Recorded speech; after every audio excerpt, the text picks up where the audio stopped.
Hello dear aspirants, welcome back to our YouTube channel. चलिए start करते हैं आज की बहुत ही इम्पोर्टेंट क्लास। ज्योग्राफी से रिलेटेड टॉपिक है उत्तरी पर्वत श्रृंखला। भारत में उत्तर में स्थित, भारत के सबसे उत्तर में स्थित उत्तरी पर्वत श्रृंखला हिमालय पर्वत श्रृंखला है। इसके बारे में आज हम इस टॉपिक पर पढ़ेंगे और मैंने सारे एग्जाम्स में बार बार आने वाले हर पॉइंट्स यहाँ पर ऐड किए हैं, तो इसको स्टार्ट से लेकर एंड तक ज़रूर देखिएगा। बहुत ही हेल्पफुल वीडियो ये होने वाला है, ठीक है। चलिए स्टार्ट करते हैं। हिमालय की उत्पत्ति भारतीय प्लेट और यूरेशियन प्लेट के टकराव से हुई है। जो हिमालय है उसकी उत्पत्ति कैसे हुई है, तो ये क्वेश्चन आता है। तो भारतीय प्लेट और यूरेशियन प्लेट के टकराव से हुई है। हिमालय के निर्माण के संबंध में दो सिद्धांत मान्य हैं। जो हिमालय है उसके निर्माण के संबंध में दो सिद्धांत हैं जो सर्वमान्य हैं मुख्य रूप से। तो कोबर भूगोल वैज्ञानिक हैं। कोबर का भूसन्नति सिद्धांत, कोबर का भूसन्नति सिद्धांत और हैरी हेस का प्लेट विवर्तनिकी सिद्धांत। ये दो सिद्धांत बहुत ही महत्वपूर्ण है। कोबर ने भूसन्नतियों को पर्वतों का पालना कहा है। कोबर के अनुसार जितने भी वलित पर्वत हैं, जो पर्वतों का निर्माण हुआ है, वह भूसन्नति के आधार पर हुआ है। इन्होंने ये माना है कि जो यूरेशियन प्लेट है और भारतीय प्लेट है उसके बीच में क्या था, टेथिस सागर था और जमा अवसाद थे टेथिस सागर में। तो उन अवसादों के द्वारा ही हिमालय पर्वत का निर्माण हुआ। कि ये प्लेट है, ठीक है, ये यूरेशियन प्लेट है, ये भारतीय प्लेट है, ये टेथिस सागर है। यहाँ पर कुछ अवसाद जमा थे, ठीक है। तो यहाँ पर तीव्र बल पड़ने के कारण ये जो अवसाद इकट्ठा हुए थे ये ऊपर की तरफ उठ गए, तो इससे जो था हिमालय पर्वत का निर्माण हुआ, ठीक है।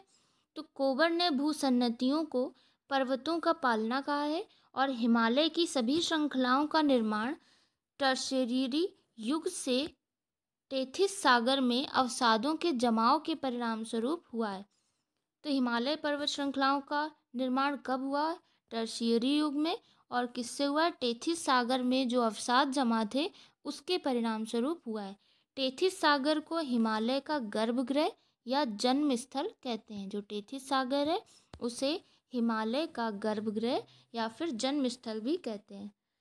भारत के उत्तरी सीमा पर जो हिमालय पर्वत है वह कितने किलोमीटर विस्तृत है, तो यह 2500 किलोमीटर तक विस्तृत है। भूगर्भीय रूप से हिमालय युवा है और बनावट में यह नवीनतम वलित पर्वत है। सबसे नवीनतम वलित पर्वत है और यह युवा वलित पर्वत है। पश्चिम से पूर्व दिशा में सिंधु से लेकर ब्रह्मपुत्र तक यह फैला है। जो हिमालय पर्वत श्रृंखला है वह पश्चिम से पूर्व दिशा में सिंधु से लेकर ब्रह्मपुत्र तक फैला है। अभी हम इसको मैप में भी देखेंगे, ठीक है। तो विश्व की सबसे ऊंची पर्वत श्रृंखला कहाँ पर पाई जाती है, तो यह हिमालय में पाई जाती हैं। विश्व की सबसे ऊंची पर्वत श्रृंखला हिमालय रेंज में पाई जाती हैं। कश्मीर में हिमालय पर्वत की चौड़ाई 400 किलोमीटर है और अरुणाचल प्रदेश तक जाते जाते इसकी चौड़ाई कम हो जाती है, तो यह पड़ती है 150 किलोमीटर के लगभग। हिमालय के पश्चिमी भाग की अपेक्षा पूर्वी भाग की ऊंचाई में अधिक विविधता पाई जाती है। हिमालय के पश्चिमी भाग जो है उसकी अपेक्षा पूर्वी भाग में ज़्यादा ऊंचाई में विविधता पाई जाती है। यानी ज़्यादा जो सर्वोच्च चोटियां हैं वह पूर्वी हिमालय में ज़्यादा मिलती हैं। हिमालय के मध्य और पूर्वी हिमालय में, ठीक है। हिमालय को निर्माण की आयु के आधार पर मुख्य रूप से 4 संरचनात्मक भागों में उत्तर से दक्षिण में विभाजित किया गया है। जो हिमालय है उसको निर्माण के आधार पर, निर्माण की आयु के आधार पर मुख्य रूप से 4 भागों में बांटा गया है। और कहाँ से, उत्तर से दक्षिण। ट्रांस हिमालय, जो आप ये देखो यहाँ पर आएगा आपका, मान लो ये है आपका कश्मीर, ठीक है, ये है उत्तराखंड, यहाँ पे जाते हैं ये सिक्किम और ये आता है आपका ईस्टर्न स्टेट, ठीक है। तो ये जो है तिब्बत वाला क्षेत्र, आपका जो माउंटेन पड़ेगा ट्रांस हिमालय, वह यहाँ पर आता है। ट्रांस हिमालय यहाँ पर आता है, उसके बाद वृहद हिमालय आता है, उसके बाद मध्य हिमालय आता है, उसके बाद बाह्य या उप हिमालय आता है, ठीक है। तो इस तरह से इसका विभाजन उत्तर से दक्षिण के क्रम में किया गया है। तो ट्रांस हिमालय तिब्बत के क्षेत्र में पड़ता है। वृहद या महान हिमालय, फिर इसके बाद मध्य या लघु हिमालय, फिर इसके बाद बाह्य या उप हिमालय, या फिर इसको हम शिवालिक भी कहते हैं। इसको याद कैसे करना है, तो ट्रांस हिमालय इसको आप सबसे बाहर रख दो। ट्रांस हिमालय तिब्बत के क्षेत्र में पड़ता है, ठीक है, तो इसको आप सबसे बाहर रख दो। फिर आता है आपका वृहद हिमालय। इन तीनों पे आपको ध्यान देना है क्योंकि नाम में बहुत ज़्यादा कन्फ्यूज़न होती है। तो जो सबसे वृहद होगा, सबसे बड़ा होगा, महान होगा, तो वह ऊपर होगा, ठीक है। और जो सबसे छोटा होगा, बाहरी, बाहरी या फिर उप कह सकते हैं, उप का मतलब होता है किसी बाहरी हिस्सा, तो बाहरी हिस्सा या उप हिमालय, और इसको शिवालिक भी कहते हैं, तो यह सबसे नीचे आएगा। और इसके नीचे, इसके मध्य वाला क्या आएगा, मध्य या फिर लघु हिमालय। इसको बाहरी या उप हिमालय कहते हैं और इसको लघु हिमालय कहते हैं। इस तरह से आप इसको याद रख सकते हो दिमाग में, ठीक है। आगे बढ़ते हैं। ट्रांस हिमालय, ट्रांस हिमालय जो है वह सबसे हिमालय का उत्तरी भाग है। इसका निर्माण टर्शियरी काल में हुआ है और टर्शियरी से लेके कैम्ब्रियन युग तक की शैलें इसमें पाई जाती हैं। टर्शियरी से लेके कैम्ब्रियन युग तक की शैलें पाई जाती हैं। यह श्रेणी सतलुज, सिंधु, सांगपो और ब्रह्मपुत्र जैसी पूर्ववर्ती नदियों को जन्म देती है। क्वेश्चन आएगा कि सतलुज नदी या सिंधु नदी, सांगपो या फिर ब्रह्मपुत्र नदी किस हिमालय से निकलती हैं, तो यह ट्रांस हिमालय से निकलती हैं। ट्रांस या फिर इंडो सांगपो सचर जोन से ट्रांस हिमालय जो है यह इंडो सांगपो सचर जोन से महान हिमालय से अलग होता है। ट्रांस हिमालय और महान हिमालय, या ये देखो, ये ट्रांस हिमालय है, ये महान हिमालय। तो ट्रांस हिमालय और महान हिमालय के मध्य में ये एक लाइन पड़ती है जिससे ये दोनों अलग होते हैं, तो ये इंडो सांगपो सचर जोन या फिर इसे हिंज लाइन भी कहते हैं, ठीक है। काराकोरम, लद्दाख, जास्कर, कैलाश पर्वत श्रेणियां इसमें शामिल हैं। और काराकोरम को एशिया की रीढ़ की हड्डी कहा जाता है। काराकोरम को एशिया की रीढ़ कहा जाता है और काराकोरम, लद्दाख, जास्कर, कैलाश पर्वत श्रेणियां ट्रांस हिमालय में शामिल है। कैलाश पर्वत ट्रांस हिमालय में शामिल है, काराकोरम, लद्दाख, जास्कर ट्रांस हिमालय में शामिल है। भारत की सर्वोच्च चोटी केटू है, जो कि अभी कहाँ पर स्थित है, पाक ऑक्यूपाइड कश्मीर में स्थित है। तो भारत की सर्वोच्च चोटी केटू है, जिसे हम गॉडविन ऑस्टिन भी कहते हैं। इसकी ऊंचाई लगभग 8611 मीटर है। सारा कुछ याद करते चलना है, आप हो सके तो अपने नोट्स बनाते हुए चलें, ठीक है। काराकोरम श्रेणी कहाँ पर स्थित है, कश्मीर में। काराकोरम श्रेणी कश्मीर। विश्व की सर्वाधिक तीव्र ढाल वाली चोटी राकापोशी है। विश्व की सर्वाधिक तीव्र ढाल वाली चोटी राकापोशी, और यह किस श्रेणी में स्थित है, क्वेश्चन आता है, तो यह लद्दाख श्रेणी में स्थित है। इसके बाद हम पढ़ेंगे वृहत या महान हिमालय। तो वृहत या महान हिमालय यह सर्वाधिक सतत व ऊंची श्रृंखला है। ट्रांस हिमालय के बाद सर्वाधिक सतत व ऊंची श्रृंखला है वृहत या महान हिमालय की। इसमें हिमालय के सभी मुख्य शिखर पाए जाते हैं। हिमालय के सभी मुख्य शिखर जो हैं वह किस में पाए जाते हैं, तो यह वृहत हिमालय या फिर महान हिमालय में पाए जाते हैं। औसत ऊंचाई जो है इसकी 6100 मीटर से है, ठीक है। इसका केंद्रीय अक्षीय श्रेणी भी कहते हैं। औसत ऊंचाई 6100 मीटर है और इसमें सर्वाधिक शिखर पाए जाते हैं और इसे केंद्रीय अक्षीय श्रेणी भी कहते हैं। यहाँ पर हम देख सकते हैं कि रवेदार आग्नेय एवं कायांतरित चट्टानों से वृहत हिमालय या फिर महान हिमालय का निर्माण हुआ है। महान हिमालय का निर्माण रवेदार आग्नेय अथवा कायांतरित चट्टानों से हुआ है। और विश्व की सर्वोच्च पर्वत चोटी माउंट एवरेस्ट है, जिसे हम नेपाल में सागर माथा भी कहते हैं। नेपाली लोग इसे सागर माथा कहते हैं। इसकी माउंट एवरेस्ट की ऊंचाई 8848 मीटर है। कंचनजंगा फिर इसके बाद आता है 8598 मीटर। नंगा पर्वत आता है, फिर नंदा देवी पर्वत उत्तराखंड में स्थित है। कामेत उत्तराखंड में स्थित है। नामचा बरवा अरुणाचल प्रदेश में स्थित है, ठीक है। यहाँ पर हम मैप के थ्रू देखेंगे। ये आपको दिख रहा होगा, ये वृहत हिमालय, ठीक है। और यहाँ पर आता है ट्रांस हिमालय। ट्रांस हिमालय आपका आता है यहाँ पर और वृहत हिमालय आता है यहाँ पर, ठीक है। इसके बाद आता है आपका ये मध्य हिमालय और ये आता है आपका शिवालिक हिमालय। अभी हमने पढ़ा था। तो इसी हिसाब से देखते हैं कि पश्चिम से पूर्व की ओर सबसे ऊंची चोटियां कौन कौन सी हैं। यहाँ पर आप देख सकते हो कि पामीर की गांठ दिख रही होगी आपको यहाँ पर, ठीक है। तो पामीर, क्वेश्चन आता है कि कुनलुन श्रेणी किसका हिस्सा है। तो कुनलुन श्रेणी पामीर घाट का हिस्सा है। इससे 3 श्रेणियां जुड़ी हुई हैं। हिंदू कुश जो पाकिस्तान के पास पड़ता है, ये हिमालय पर्वत श्रृंखला में ये काराकोरम श्रेणी, और ये कुनलुन श्रेणी, ठीक है। कुनलुन श्रेणी, काराकोरम और हिंदू कुश पामीर घाट का ही हिस्सा है। इसको आपको याद रखते हुए चलना है।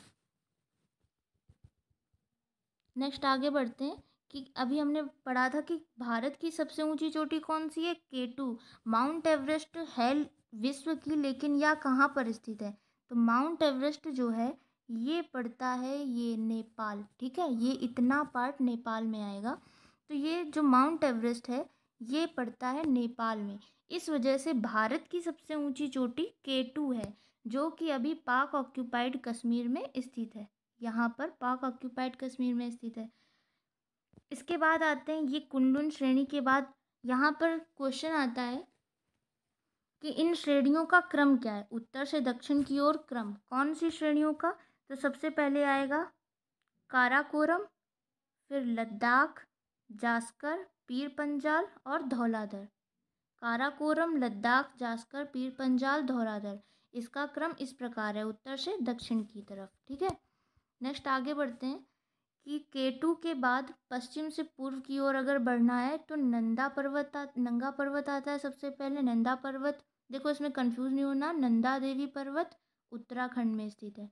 इसकी ऊंचाई है 8126 किलोमीटर और K2 की ऊंचाई है 8611 किलोमीटर। तो सबसे पहले नंगा पर्वत आएगा, फिर K2 पर्वत आएगा, फिर इसके बाद आएगा आपका नंदा देवी पर्वत, ठीक है। फिर धौलागिरी, अन्नपूर्णा, माउंट एवरेस्ट, मकालू, कंचनजंगा और फिर नामचा बरवा। ये मुख्य श्रेणियां हैं, बहुत ही मुख्य श्रेणियां हैं। यहाँ पर नंदा देवी पर्वत के पहले आता है कामेत पर्वत। नंदा देवी के पहले आता है कामेत पर्वत। तो इस तरह से इसका पश्चिम से लेके पूर्व तक का क्रम है। यहाँ पर आप देख सकते हो कि ये जो क्षेत्र है ये सतलज नदी वाला क्षेत्र है और यहाँ पर ये सिंधु नदी बहती है। तो सिंधु नदी से लेके सतलज नदी तक इस वाले क्षेत्र को हम कश्मीर हिमालय कहते हैं या फिर पंजाब हिमालय भी कहते हैं, ठीक है। और यहाँ सतलज नदी से लेकर काली नदी तक, काली सिंध नदी तक इसको हम कुमाऊं हिमालय कहते हैं, और काली नदी से लेकर तीस्ता नदी तक इसको हम नेपाल हिमालय कहते हैं, और तीस्ता नदी से ब्रह्मपुत्र तक इसको हम असम हिमालय कहते हैं। इसके बारे में हम आगे अच्छे से मैप में पढ़ेंगे, ठीक है। चलिए आगे बढ़ते हैं कि निम्न, लघु या फिर मध्य हिमालय। यहाँ पर मैंने बहुत ही इंपॉर्टेंट ये पॉइंट्स लिखे हैं, इससे आपको स्क्रीनशॉट लेके याद रखना है कि ट्रांस हिमालय, वृहत हिमालय के मध्य कौन सी लाइन है, इंडो सांगपो सचर जोन। वृहत या महान हिमालय और लघु या निम्न हिमालय के मध्य कौन सी लाइन है, मेन सेंट्रल थ्रस्ट। और लघु या निम्न हिमालय और बाह्य उप या शिवालिक हिमालय के मध्य कौन सी है, तो मेन बाउंड्री फॉल्ट, ठीक है। ये तीनों आपको उत्तर से दक्षिण याद रखते हैं, बाकी अपने आप याद होता चला जाएगा। तो Indo Tsangpo suture zone, main central thrust, main boundary fault. चलिए आगे बढ़ते हैं। लघु हिमालय की चौड़ाई 60 से 80 किलोमीटर है। इसकी ऊंचाई जो है 3500 से 4500 मीटर है। और लघु हिमालय या मध्य हिमालय में कौन कौन से आते हैं, तो पीर पंजाल, धौलाधर, नाग टिब्बा इसकी प्रमुख पर्वत श्रेणियां हैं। जो वृहत हिमालय था उसमें कौन सी थी, लद्दाख, जास्कर थी, ठीक है। और यहाँ पर कौन सी है, पीर पंजाल, धौलाधर, नाग टिब्बा इसकी प्रमुख पर्वत श्रेणियां किसकी हैं, लघु या मध्य हिमालय की, ठीक है। कश्मीर में स्थित पीर पंजाल श्रृंखला, पीर पंजाल श्रृंखला कहाँ स्थित है, तो यह कश्मीर में स्थित है। बाह्य या उप हिमालय या फिर इसको शिवालिक भी बोलते हैं।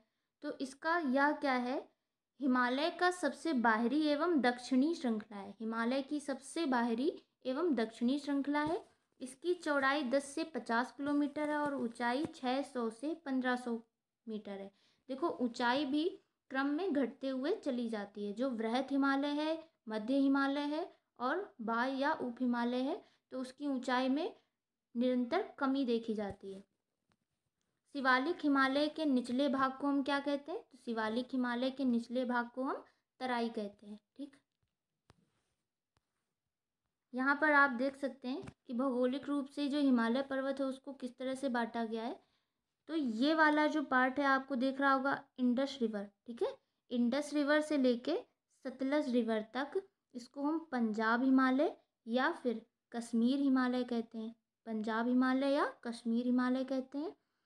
और सतलज रिवर से लेकर काली रिवर तक, काली सिंध रिवर जो कि गंगा में मिल जाती है, तो इसको ये उत्तराखंड का पार्ट पड़ता है। तो यहाँ पर हम इसको क्या कहते हैं? कुमाऊं हिमालय। इसको हम क्या कहते हैं? कुमाऊं हिमालय। और यह कहाँ पड़ता है? इसका ज़्यादातर हिस्सा उत्तराखंड में पड़ता है। तो इंडस रिवर से सतलज रिवर तक पंजाब या कश्मीर हिमालय, सतलज रिवर से काली सिंध रिवर तक या कहते हैं कुमाऊं हिमालय, और काली रिवर से तीस्ता रिवर, तीस्ता रिवर यहाँ पड़ती है, तीस्ता रिवर तक इसको हम क्या कहते हैं? इस वाले क्षेत्र को नेपाल हिमालय, क्योंकि यह इसका अधिकांश हिस्सा नेपाल में पड़ता है। तीस्ता नदी से लेकर यहाँ से आती है ब्रह्मपुत्र नदी। ये ब्रह्मपुत्र नदी पड़ती है जो कि यहाँ से जाकर बांग्लादेश में मिल जाती है। ठीक है, बांग्लादेश में गंगा नदी से मिलती है। तो ब्रह्मपुत्र नदी तक, तीस्ता नदी से लेकर ब्रह्मपुत्र नदी तक, इस वाले हिस्से को हम असम हिमालय कहते हैं। तो इसके 4 भाग हैं: कश्मीर हिमालय, कुमाऊं हिमालय, नेपाल हिमालय और असम हिमालय। ठीक है, आई होप आपको समझ में आ गया होगा। चलते हैं आगे। भू आकृति का आधार पर हिमालय का विभाजन: कश्मीर हिमालय सिंधु से सतलज नदी के मध्य तक, कुमाऊं या गढ़वाल हिमालय सतलुज नदी से काली नदी तक का, नेपाल हिमालय काली नदी से तीस्ता नदी, और असम हिमालय तीस्ता नदी से ब्रह्मपुत्र तक। प्रमुख हिमालय की पर्वत चोटियां जो हैं, प्रमुख चोटियां: माउंट एवरेस्ट 8848 मीटर है। कंचनजंगा नेपाल और सिक्किम में स्थित है, इसकी ऊंचाई है 8598 मीटर। धौलागिरी नेपाल में स्थित है, इसकी ऊंचाई है 8172 मीटर। नंगा पर्वत 8126 मीटर। अन्नपूर्णा नेपाल में स्थित है। नंगा पर्वत आपका कश्मीर में आएगा, अन्नपूर्णा नेपाल में। मकालू भी नेपाल में आएगा। नंदा देवी उत्तराखंड में आएगा। एक कामेत पर्वत भी पड़ता है, उत्तराखंड में पड़ता है। केटू कश्मीर में आएगा, जिसकी ऊंचाई 8611 मीटर। यह भारत की सर्वोच्च पर्वत चोटी है।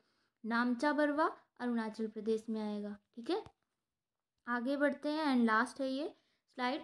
हिमालय श्रेणियों का उत्तर से दक्षिण में क्रम क्या है? इसका बार बार क्वेश्चन पूछा जाता है, मस्ट इम्पॉर्टेंट है, आप लिख के ले लो। ठीक है, ये बहुत इंपॉर्टेंट है, तो इसका बहुत अच्छे से क्रम याद रखना पड़ेगा। काराकोरम, लद्दाख, जास्कर, पीर पंजाल, धौलाधर। ठीक है, इस तरह से इसका उत्तर से दक्षिण क्रम है। इसको कभी कभी रिवर्स भी लगाने को आ जाता है कि उत्तर से दक्षिण लगाओ या फिर दक्षिण से लेके उत्तर तक लगाओ। तो धौलाधर, पीर पंजाल, जास्कर, आप एक क्रम याद रखो और उसी के अकॉर्डिंग आप अपने ऑप्शंस में इसका आंसर दे सकते हो। ठीक है, आई होप आपको ये वीडियो पसंद आई होगी। तो प्लीज़ इस चैनल को लाइक, सब्सक्राइब और शेयर ज़रूर करें। मिलते हैं मोस्ट इम्पॉर्टेंट टॉपिक के साथ नेक्स्ट क्लास में। ज्योग्राफी का अगला पार्ट जल्द ही आएगा, तो प्लीज़ इस चैनल को सब्सक्राइब ज़रूर कर लें। ठीक है, थैंक यू।